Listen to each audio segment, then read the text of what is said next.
Viewers viewers कानून की एक और मालूमाती वीडियो के साथ मैं फ़खर अब्बास अकबर आपकी खिदमत में हाजिर हूँ। व्यूअर्स आज का हमारा मौजू है कि प्रॉपर्टी खरीदते वक्त किन किन चीज़ों की एहतियात करनी चाहिए, और स्पेशली वो लोग जो एग्रीमेंट टू सेल करते हैं, यानी कुछ पैसे दे के एग्रीमेंट करते हैं, तो वो एग्रीमेंट कैसे होना चाहिए। व्यूअर्स हमारी वीडियो देखने से पहले मेरे चैनल को लाइक कीजिएगा, सब्सक्राइब कीजिएगा, शेयर कीजिएगा, ताकि ये वीडियो ज़्यादा से ज़्यादा लोगों तक पहुँच सके, ज़्यादा से ज़्यादा लोगों की रहनुमाई हो सके और हमारी हौसला अफजाई हो सके। बिकॉज अक्सर आपने देखा होगा कि लोग जब किसी के पास कोई अमाउंट पड़ी होती है तो लोग ये सोचते हैं कि क्योंकि इतनी अमाउंट हमारे पास पड़ी है तो क्यों ना इस अमाउंट को हम किसी जगह यूटिलाइज़ करें। ये एक अच्छा सेंस है कि जो आपके पास पैसा पड़ा हुआ है, घर आप उसको इस्तेमाल करना चाहते हैं, उसको प्रॉपर्टी के यूज़ के लिए करना चाहते हैं, उसके लिए कोई चीज़ ख़रीदना चाहते हैं ताकि वो कल उसकी वैल्यू जो है वो बढ़ जाए, तो ऑब्वियसली उसके आपका फ़ायदा हो सकता है। और नकद अमाउंट जब घर पड़ी होती है तो ज़ाहिर है जितनी भी डॉलर का रेट ऊपर जाएगा, डिवैल्यूएशन होगी रुपये में या करेंसी आपकी में, तो उसमें आपको नुकसान तो ज़ाहिर होता है। तो ये एक अच्छा सेंस है कि अगर आप उसको प्रॉपर्टी में या किसी जगह इस्तेमाल करना चाहते हैं। लेकिन यही करते करते कुछ लोग कुछ बड़ी गलतियाँ भी कर देते हैं और जिस वजह से उनको नुकसान होता है। फर्ज क्या, एक बंदा है वो 20-30 लाख रुपया उसकी सारी ज़िंदगी की जमा पूंजी है, वो लेके घर से निकलता है प्रॉपर्टी लेने के लिए।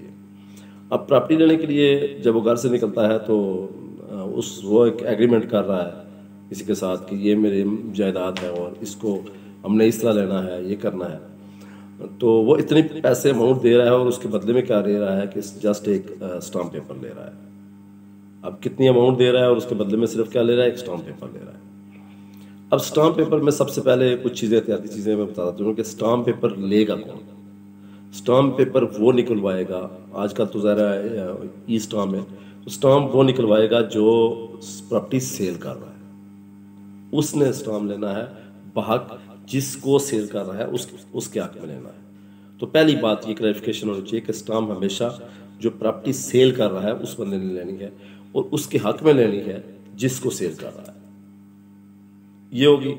अब दूसरी बात, स्टाम्प पे जो लिखा जाएगा कि इतने पैसे वसूल किए हैं, तो ये भी बेहतर है अगर आप किसी को देना चाहते हैं तो अगर मैं इसको थोड़ा सा और मॉडरेट तरीके से या ज़्यादा केयरफुल होकर कहूँ तो ये बेहतर है कि आप चेक के ज़रिए करें और चेक का नंबर स्टाम्प पे लिख दें और फलां बैंक से ये लिख दें, ये भी बेहतर है।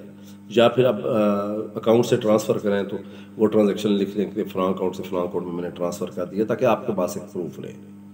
अब इससे आगे एक चीज़ है और वही सबसे बड़ी है। मेरे पास आप खुद एक केस चल रहा है कि सिर्फ 56 लाख का एक एग्रीमेंट हुआ, उसमें 2 विटनेसेस थे और वो एग्रीमेंट जो था वो डैमेज हुआ और जो विटनेसेस थे वो दोनों दूसरी पार्टी के थे और वो खासा कमज़ोर केस बन जाता है। तो लोग इसको ज़्यादा कैजुअल लेते हैं कि ठीक है जी हम पैसे लेके गए हैं, बस ठीक है जल्दी जल्दी स्टाम्प बनवाए और ऐसे नहीं, ऐसा ना करें। ये ऐसा आपके सर पड़ सकता है, आपकी सारी ज़िंदगी की जमा पूंजी ज़ाया हो सकती है। तो सबसे पहले आप ये करें कि स्टाम्प पे जो विटनेसेस हैं वो विटनेसेस आप अपने डलवाएं, कम अज़ कम 2 विटनेसेस आप अपने डलवाएं। ज़रूरी नहीं है कि स्टाम्प के अंदर 2 विटनेसेस हों, 4 भी हो सकते हैं, 6 भी हो सकते हैं, स्टाम्प ज़रूरी नहीं है विटनेस का। लेकिन ये कोशिश करें कि 2 विटनेसेस अपने दलवाएं, 2 गवाह आपके अपने हों। अब वो जो 2 गवाह आपके अपने होंगे वो दोनों गवाह एटलीस्ट थोड़ी समझ बूझ रखते हूँ, क्योंकि अगर कल ये मामला कोर्ट में चला जाता है तो कोर्ट में ज़ाहिर है फिर उसमें जो होगी प्रोसीडिंग होगी, उसमें ज़ाहिर उन पर सवालात होंगे, उन्होंने आगे उसका जवाब देने होंगे।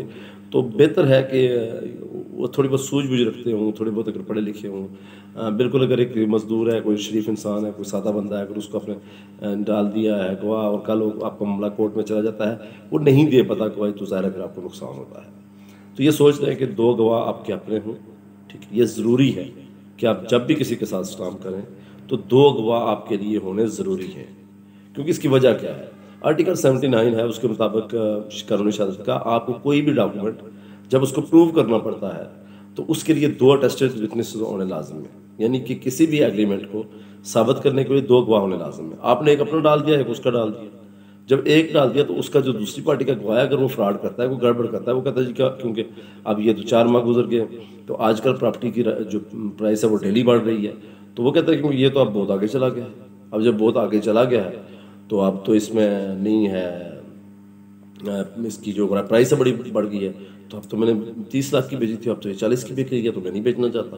तो फिर आप कैसे देखें, उसने भी तो 30 लाख रुपए आपके लिए हुए हैं, वो भी तो उनको यूटिलाइज कर रहा है, तो वो भी यूटिलाइज कर रहा है, वो दूसरी जायदाद को भी कर रहा है। तो मतलब किसी की ऐसी फ्रॉड से बचने के लिए बेहतर है कि आप दो अपने कोई थोड़ा शऊर रखने वाले, थोड़े बहुत पढ़े लिखे, जो कल कोर्ट में शहादत दे सकें। वैसे तो इंसान, अल्लाह ताला ने हर इंसान को बाशऊर ही पैदा किया, हर इंसान शऊर रखता है, लेकिन कोर्ट के मामलात से यानी कि इन चीज़ों को जो देख सकें, तो इसमें थोड़ा बहुत एक्सपीरियंस रखते हों या थोड़ी बहुत शहादत दे सकें, तो वो अपने रखें। क्योंकि कल आपने अगर एक गवाह हुआ तो आपका केस कमज़ोर पड़ सकता है।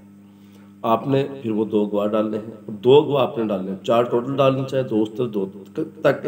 अगर कल आपको आपने साबित करना हो तो 2 गवाह से आप अपना जो डॉक्यूमेंट है वो उसको साबित कर सकते हैं, तो फिर आप केस की जीत सकते हैं। और अगर ऐसा नहीं होगा तो केस आप हार सकते हो और आपकी सारी ज़िंदगी की जमा पूंजी ज़ाया हो सकती है।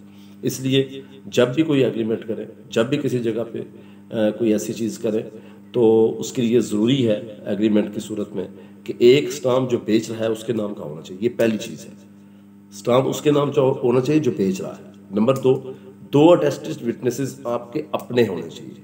अगर आपके अपने विटनेसेस गवाह नहीं हैं तो आपको इसका नुकसान हो सकता है।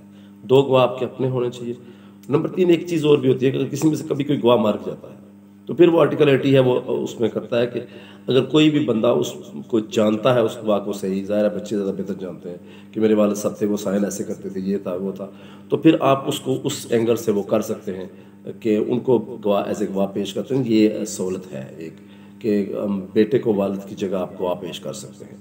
तो ये एहतियातें ज़रूर करें जब भी किसी कोई प्रॉपर्टी की किसी किस्म की कोई डील करनी हो, कोई एग्रीमेंट करना हो, तो इसके लिए ये एहतियात आपने बाहर सूरत ज़रूर करनी है।